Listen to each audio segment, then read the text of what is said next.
All right, guys, I got a wild one for you today.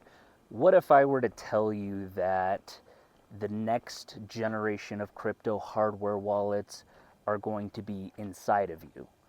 Yeah, you heard me right.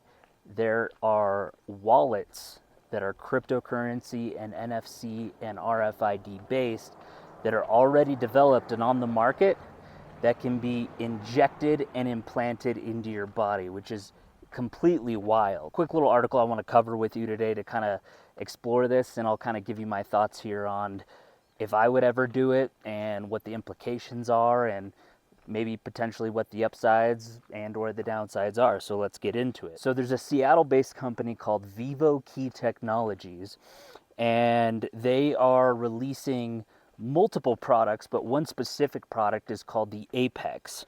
And this is a pill-shaped and pill-sized cryptocurrency hardware wallet that allows you to secure data and be implanted under your skin, on your hand, between your index finger and your thumb in that small little area. So what they're indicating here is that these wallets are hardware wallets that are meant to be used for sending cryptocurrency. So your phone app is the interface, right? They're going to have an iOS and an Android app, but it doesn't have any of the private keys. Obviously, the private key and the actual signing of a Bitcoin transaction or any blockchain transaction is done via the chip that's implanted under your skin. The solution is considered a form of biohacking, a realm where you'll find experiments to extend life or using brain-computer interface or BCI technologies to operate computers, kind of like Neuralink. Many biohackers, from researchers to tech enthusiasts, are using subdermal computer chip implants. So it's not just cryptocurrency hardware wallets they're using this for. They're using it to replace car keys. They're using this technology to basically have a Bluetooth and an RFID chip implanted into your body for several different technology-based applications, whether it be opening doors, whether it be signing things, whether it's authorizing, you name it, doesn't matter. Grafstra says that the Apex chip can be used to store Bitcoin, open a door, or pay for a cup of coffee. He goes on to say, we have a couple of different Bitcoin and crypto wallets right now that are supported. We have a Sato chip wallet, the Seed Keeper application, and the Status IM key card wallet. Those work with different blockchains. So a couple years ago, I covered a video on the Status card wallet, and it looks like it's now being teamed up and being implemented with this what they're calling the Apex crypto hardware wallet. It was launched in 2013 and 2017, respectively. Dangerous Things, which is the parent company, and VivoKey specialize in near-field communication, or NFC, and radio frequency identification, RFID, technology customized to be installed inside of a human's body. According to VivoKey, the Sato chip is a BIP3239 wallet applet that allows users to safely store cryptocurrency and securely transact on the blockchain with multiple currency types supported. The Apex currently comes in a flex form factor. This is a much wider device but very thin, similar to a pill. And so the procedure is similar. It's a needle. You put that needle into your skin, you remove the needle, and then with sterile gloves, you pick up the Apex Flex and slide it into the incision. Currently, the Apex Flex, as they're calling it, is an implantable device which you can buy right here, right now, for $349. An author, speaker, and biohacker, Grafstra, said he first got his first RFID implant in 2005, inspired by RFID chips used for pets. Grafstra said he was contacted a manufacturer for a custom transponder. After consulting with a doctor, they implanted the chip, installed an access system, and successfully used it to open a door. The initial impetus for getting an implant in the first place was pure laziness. I wanted to be able to get in and out of this particular door without a key or having to carry or manage everything. A hallmark of the transhumanist movement that seeks to enhance humanity using technology, subdermal implants have been the stuff of science fiction for decades. Advances in technology, including miniaturization, have now made it possible to implant computer chips safely. Early challenges included attracting customers, which initially came mainly by word of mouth and media coverage. Sourcing materials like silicon chips in small quantities is costly as well. Yeah, you would imagine that if someone said, hey, I have a new piece of technology The only thing is we have to implant it under your skin. What do you say? Most people are going to be hesitant, myself included, if I heard that initially.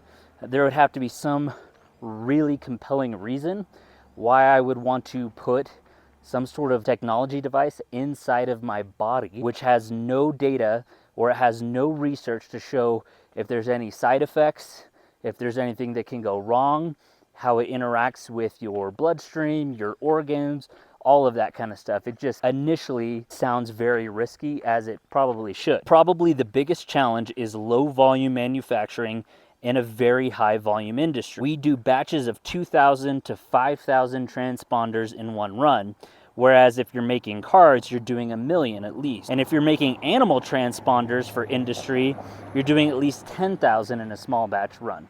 He's referring to the chips that we use for tracking our pets that get lost. Customers are undeterred by the price, however. At the end of the day, people expect it to be expensive because device that goes in your body. Our costs for producing these are not insurmountable because the customer is comfortable saying, well, all the safety checks are done. It's been manufactured the right way. I'm going to have this for the rest of my life, so I'll put a little money into it. As he explained, the implantation itself takes a matter of seconds, with the longest time spent on prep, bandaging, and ensuring that bleeding has stopped. Notable futurists have also taken Grafsta up on having a chip implanted, include entrepreneur, podcaster, and documentarian Briar Preston, who documented her experience receiving a Dangerous Things chip for an upcoming documentary. Grafsta said people's reluctance to get an RFID implant is mainly due to the lack of perceived use cases. The first thing that they're doing is saying, I can't see a use case for me, therefore I need to come up with a reason not to get one. And that's where I'm afraid of the tracking comes from, he said, noting that the chip is not a tracker. It's not really that fear, because if that were the case, nobody would have a cell phone. Everybody knows you're being tracked, but the utility is so high that it trumps that. That's a fair point. I mean, I would still be skeptical, and I would probably not do this myself unless I had a really compelling reason and multiple use cases to where the risk of implanting a foreign device inside of my body somehow outweighed the benefit that I was getting in return. So far, that doesn't exist. I'm open-minded to say I wouldn't say never, but as of right now, there's definitely not a chance that I would do that. It also says the reality is that you're owning a very secure, effective hardware wallet that you never lose, you can't forget, because it's right under your skin. The chip is not permanent, and you can replace it and remove it if you want. This is, like I said, this is crazy. This is the first time I've heard of something like this. I knew that there was going to be use cases like this that were happening, and this is sort of the first real world use case that's currently existing for this situation. Now, would I do this? Kind of talking about it just a minute ago. Like I said, at this moment in time, there is no way in hell that I would implant a hardware wallet into my skin. Now, the obvious, and we'll play both sides, the pros and cons, right? So playing devil's advocate, the reason someone, not me, but someone, would theoretically want to get something like this is they're forgetful, they don't want to set up a seed phrase, they don't want to have to remember their password, they just want to get it injected or implanted into their body and say, I'll never lose my private keys, I'll always have my wallet access literally on me at all times. So that's one scenario where someone might say, it's just easier to put it inside my body. I don't really care about the health risk. I don't care about the technology risks.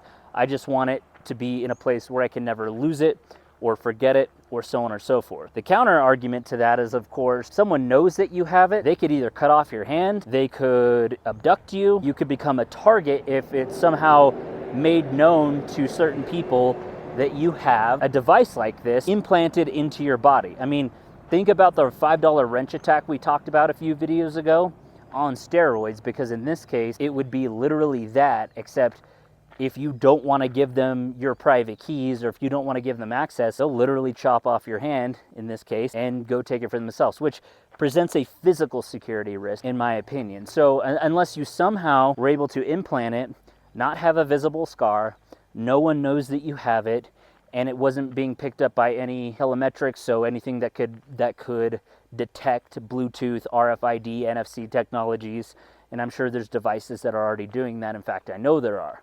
So that's also a risk in of itself. I like the innovation and I like the concept of a wallet that you can never lose, you can never forget, because it's physically implanted in your body. I just don't know if I would trust something like that. I'm always skeptical. I'm always paranoid, especially when it comes to my crypto. Now, talking about the other use cases where it's like, hey, I want to have a chip that opens my Tesla, or I want to have a chip that opens a car door, a business door, some other type of like Apple Pay, you know, something along those lines where something as private as a private key, for example, isn't necessary.